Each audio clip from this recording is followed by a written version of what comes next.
Ibu-ibu, nanti Ustadz Faris ya, beliau tahfidz Quran ini menyampaikan mungkin beberapa hal Ustadz ya, sesuaikanlah nanti ditutup dengan doa langsung Ustadz ya. Mudah-mudahan doa Ustadz. Tadi walaupun ibu-ibu sudah berdoa ya ibu-ibu ya, tapi kan bagus lebih sering berdoa. Apalagi tadi ibu kan waktu ibu berdoa belum ada kami berdua. Sebagian ulama juga berpendapat bahwa lebih banyak kita ajak berdoa dalam suatu majelis, insya Allah potensi untuk dikabulkan juga lebih besar. Ya Ustaz ya, setuju ya Ustaz ya. Apalagi mungkin yang berdoa yang mendoakannya beliau yang tahfidzul Quran yang dulu sehari-harinya sampai di pondok pesantren.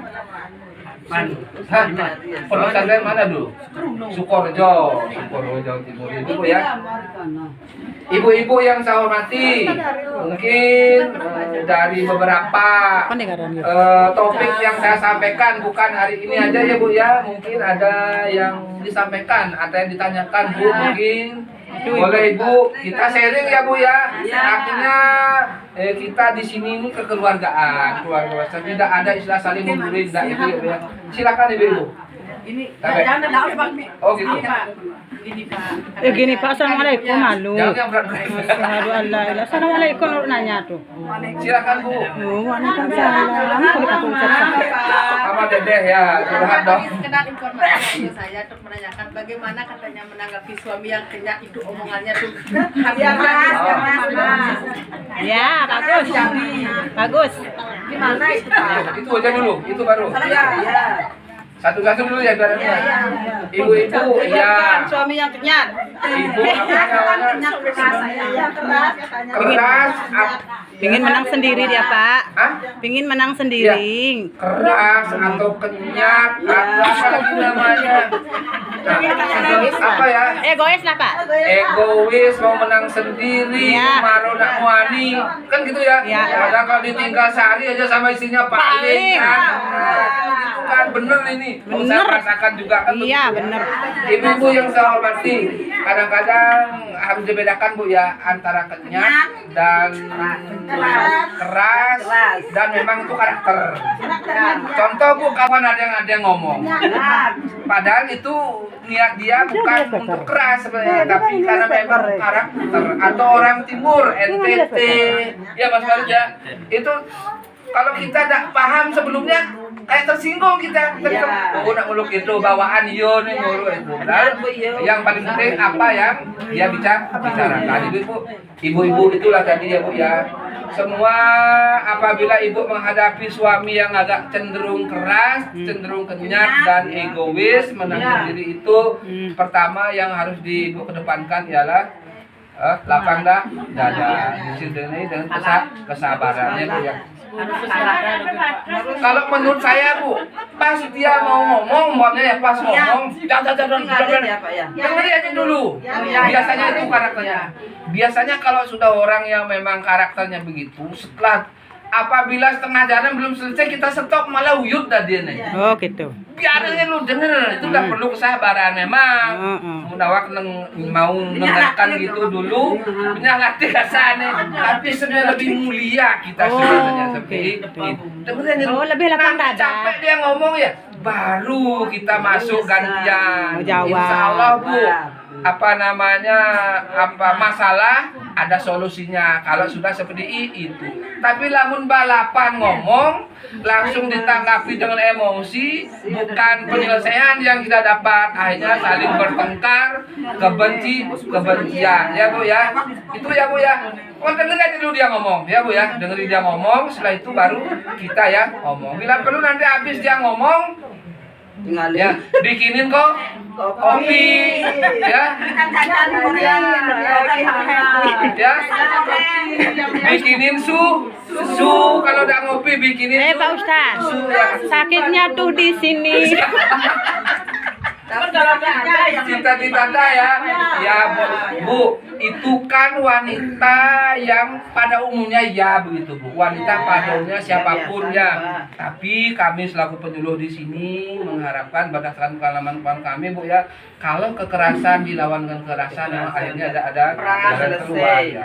Tapi namun subuh kekerasan ya ibaratnya api timpalin air, insya Allah ada nanti jalan tengahnya. Ya Ustaz ya kira-kira begitu ya gitu. Udahlah yang ngalah untuk menang tuh yang bukan jelek, memang sih sakit dada tapi akhirnya apalagi kalau ada anak ya Bu ya, jangan sampai di depan anak kita katakanlah dalam tanda kutip angkar ya Bu ya. Itu aja Bu ya. Bu, terus Ibu apa Bu? Waalaikumsalam warahmatullahi wabarakatuh. Saya mau nanya gini, Ustaz. Apa hukum seorang wanita atau seorang istri yang berhias tapi untuk memperlihatkan kecantikannya untuk suami orang, untuk menarik perhatian suami orang, apa hukumnya menurut Islam? Belum tentu. Belum tentu kan Pak Ustaz ya. Bukan Semarang jawab ya. Ibu-ibu, betul itu Ibu, berarti apa namanya ya? Di dunia. Nanti padahal saya maunya nanti dalam episode berikutnya mungkin ada, kan ada lagunya tuh dalam gini ya,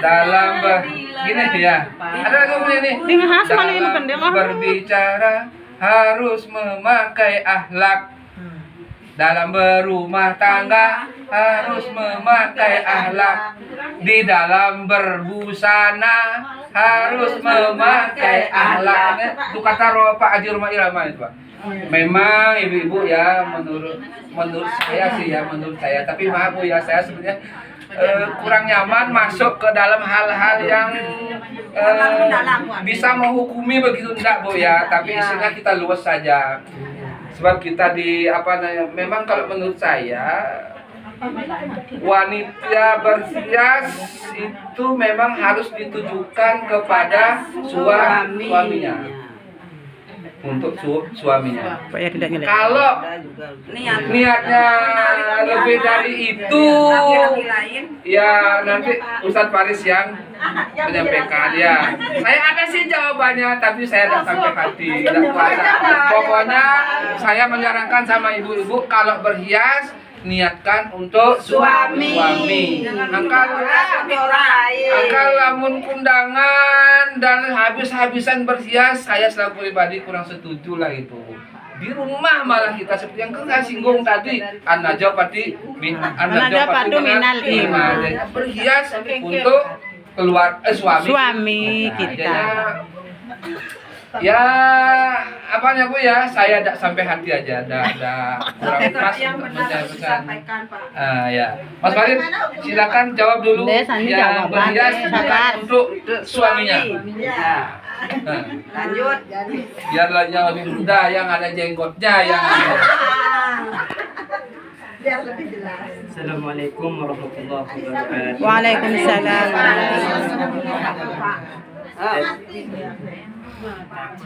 Hidup. operator anu mati nih. Cik sampean langsung dikit, langsung doa ya. Ya enggak apa-apa, enggak gampang juga bisa undangan. Alhamdulillahirabbil alamin. Wassalatu wassalamu ala asrofil anbiya'i wal mursalin sayyidina Muhammadin wa ala alihi washabbihi ajmain wa ba'du. Yang kami hormati Ketua Majelis Taklim, apa namanya? Waalaikumsalam. Yang kami hormati Sahibul Hajah dan para ibu-ibu Majelis Taklim.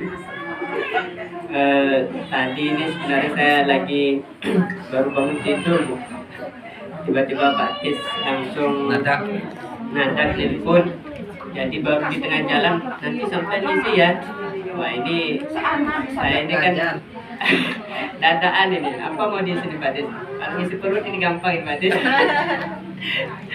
Baik, alhamdulillah ibu-ibu yang begitu luar biasa semangat.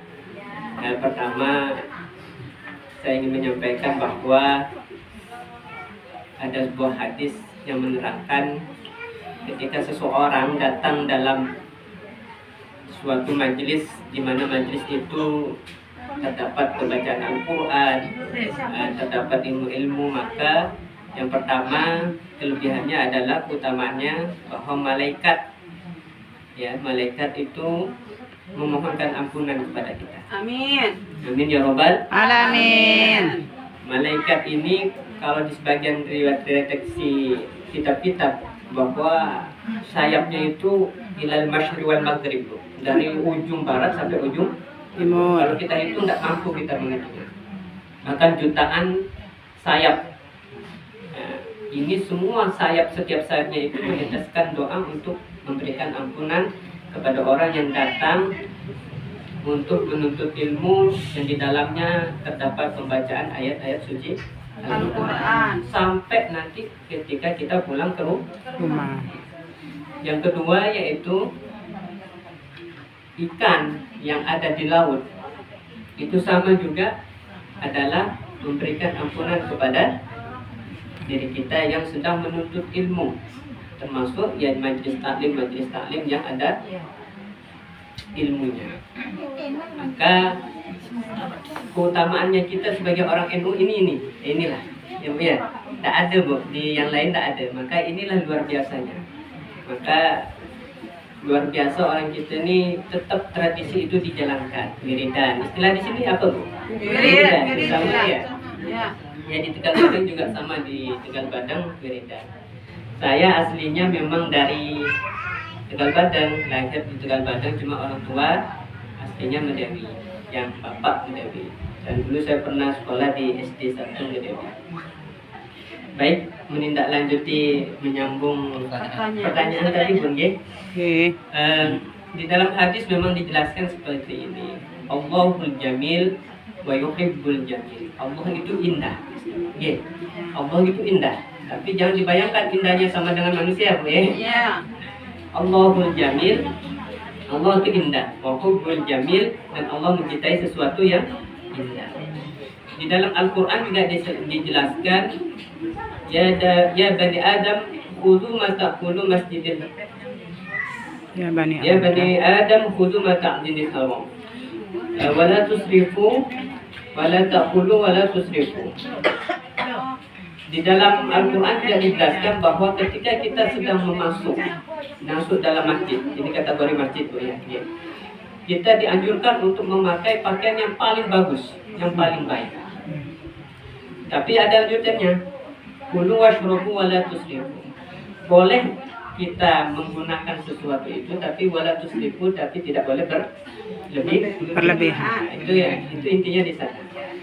Dari antara hadis dan Al-Quran ini, dua ini memberikan jawaban bahwa berhias itu boleh, sangat boleh. Karena satu, Allah mencintai sesuatu yang indah. Jadi kalau niat kita, kembali lagi, innamal a'malu binniyat kata Rasul. Sesuatu itu tergantung pada niatnya. Likulli imri'in ma nawa. Jadi niat itulah yang akan nanti menjadi catatan yang dicatat oleh Allah. Jadi kalau ibu ini misalnya niatnya, misalnya ini malam Jumat, nak berhias senang untuk suami. Nah, itu maka akan niatnya adalah surga. Ya, tentu menyenangkan suami itu pahala. Ya, sesuatu yang menyenangkan itu semuanya pahala, Bu. Ya, sesuatu yang menyenangkan itu semuanya pahala. Maka Islam ini sebenarnya gampang sekali untuk mencari kemuliaan Allah, itu sangat gampang Pak Ades ya. Mencari derajat yang tinggi itu sangat gampang sekali. Yang disediakan kopi kepada suami itu pahala. Jadi kalau usah terlalu repot-repot. Terus bagaimana hukumnya kita berhias tapi niatan kita lain? Nah, ini yang jelas, sesuatu yang mengarah kepada kemaksiatan, maka sesuatu itu hukumnya haram. Iya tuh. Ya, jadi jangankan yang kita lakukan, misalnya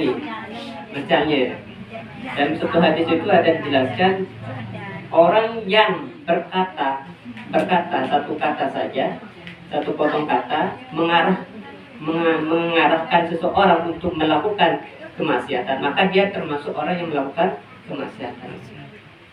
Misalnya ibu nolongi orang, niatnya ibu tak melakukan, tapi ibu mengarahkan. Nyombelangi Ya. orang. Nah, seperti itu misalnya ya. Misalnya, oh ini hantu ini Pak Ustaz. Nah, itu mengarahkan seseorang untuk melakukan maksiat. Saya ajak Juga itu yang punya- lah. Ya, jadi berhias selain yang apa kategori di luar konteks bahwa kita ingin menyenangkan suami, itu hukumnya tidak boleh.